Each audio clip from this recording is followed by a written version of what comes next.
Rev up your engines.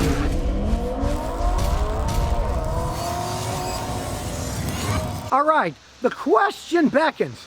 Can you buy a reliable van for 1,100 bucks? Well, here's an 01 Toyota Sienna that the guy just bought for 1,100 bucks. You can see the sun's done its job on the bumper here. That's supposed to be black, but it is a Toyota. It's obviously seen better paint days, but everything fades in Las Vegas. But the side door still works. The plastic door handles are falling apart. That's typical. That one's been replaced, and you just have to replace them. The aftermarket stuff like that, dirt cheap. You don't have to worry about that. What you care about is the engine and the transmission. The driver's side has got a unique way of getting in. You open the side door, then you reach inside. Hopefully you have long arms. And you pull it out. This baby has, well, we got to change the mileage on it. There we go. A whopping 245,822 miles. So it's definitely broken in, but is it broken up? Well, let's start it up. Typical Toyota, it starts right up. And the AC blows freezing cold, even though the fan motor's kind of wearing out. Just check under the hood. The engine sounds decent. Realize it is a timing belt engine, so you got to change that belt every once in a while, but, and this is the big point, this is not an interference engine. So if the belt breaks, it does not damage the engine, unlike the Honda V6s where it'll bend the valves. Find the plug, there it is up there, and it goes, it's lit up. The magic wheel of fortune is spinning. We'll do a health report first. The engine has 3 codes. It's running 2 lean on bank 1, the airflow sensor circuit on bank 1, and the airflow sensor circuit. So odds are it needs a new airflow sensor, and it may have a vacuum leak, so let's look under the hood. Well, it sounds totally normal. I don't hear any vacuum leaks at all, so I'm guessing it's going to need a new sensor. It revs up fine. Those sensors go bad and often need replacing. I mean, it does have 200-something thousand miles on it. Everything else is green, so let's look at data. All right, we'll start looking through them.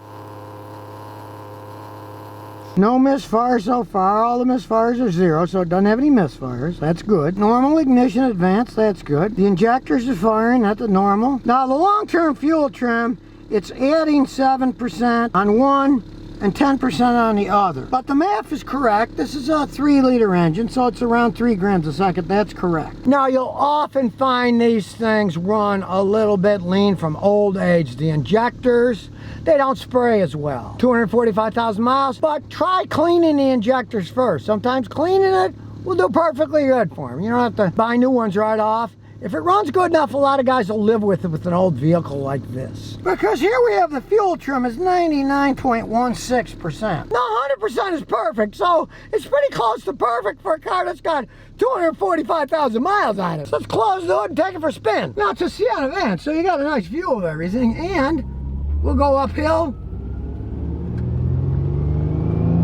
Still has some power. The transmission has a slight clunk.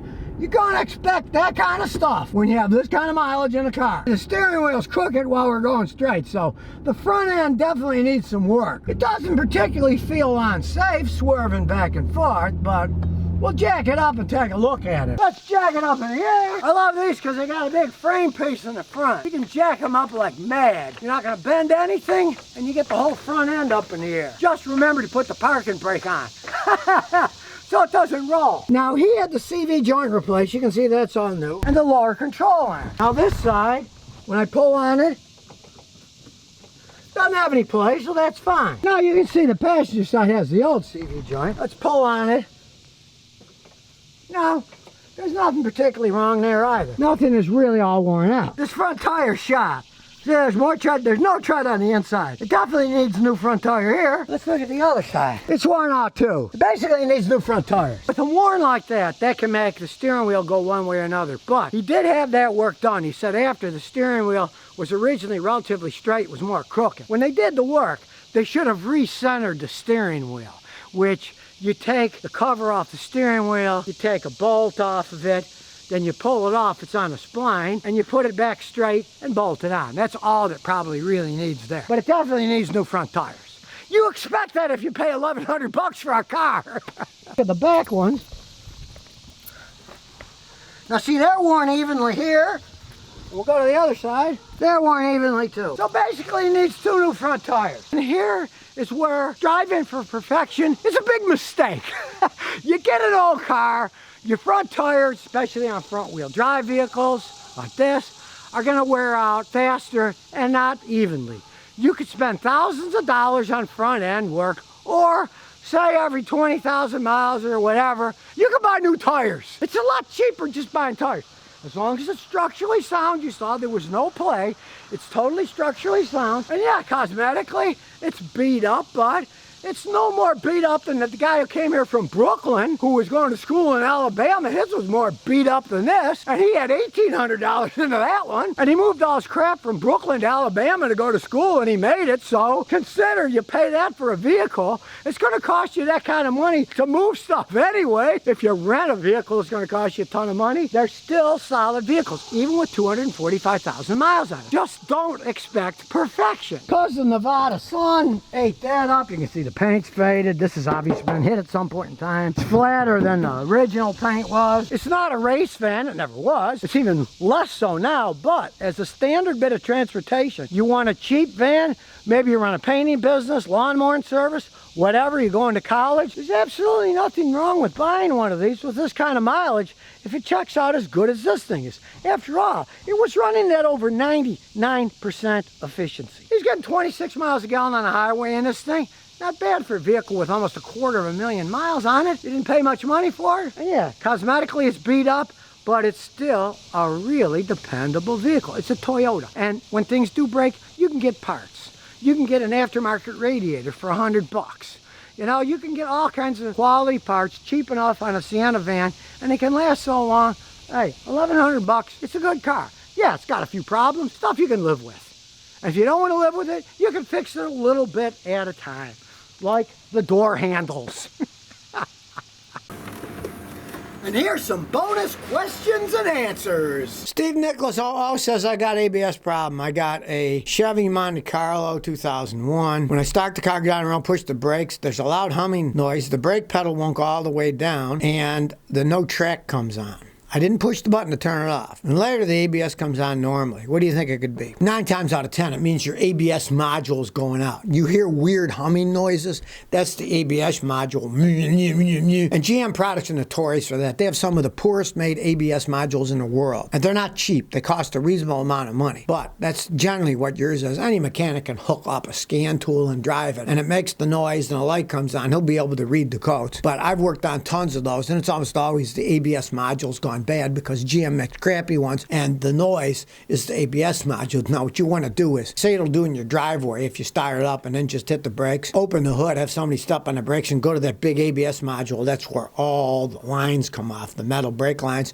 Put your ear, and if that's where or put your hand on, you can feel it humming. It's the ABS module's going bad. And then you say later it works. That's because after a while it can open it up and then work okay. But it's your ABS module. It's not working right. It's a bad design on GM. They make crappy ABS systems. They always have. And back then they were really crappy in 2001. They weren't brand new then, but they were new enough that GM kept changing designs because they were being sued for their first design. It was an absolute pile of crap. And being back in 2001, they weren't that good. Just a Kid says, I have an 03 Lexus RX 300. I want to buy a newer Toyota. I'm looking 2015, 18 Corollas and Camrys. What would you recommend? Okay, well, what do you want? The Corollas cost less, and they get a little bit better gas mileage. But of course, the Camrys ride infinitely better.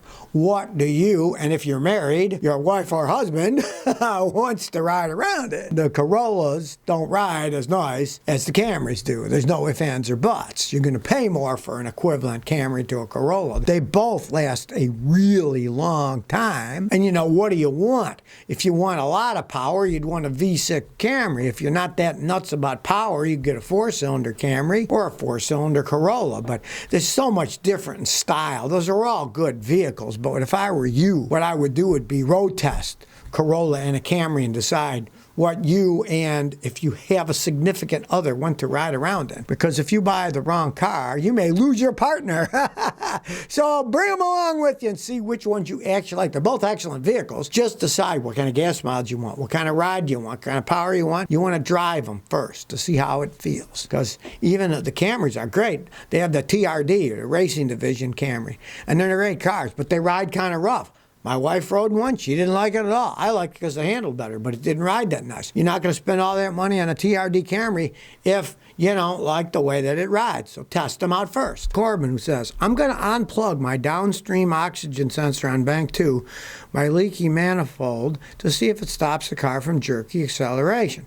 Well, of course you could fix your manifold, but yeah, it might help some, because when you unplug it, the computer gets no data. Now that will make your check engine light come on, but then the computer has to guess, and it has graphs to look at to take a guess to make the car run as well as it possibly can without any information from the sensor. And sometimes in the short run, they actually can run a little bit better that way because they're not reacting to the problem that the leak created. So give it a try, see what happens.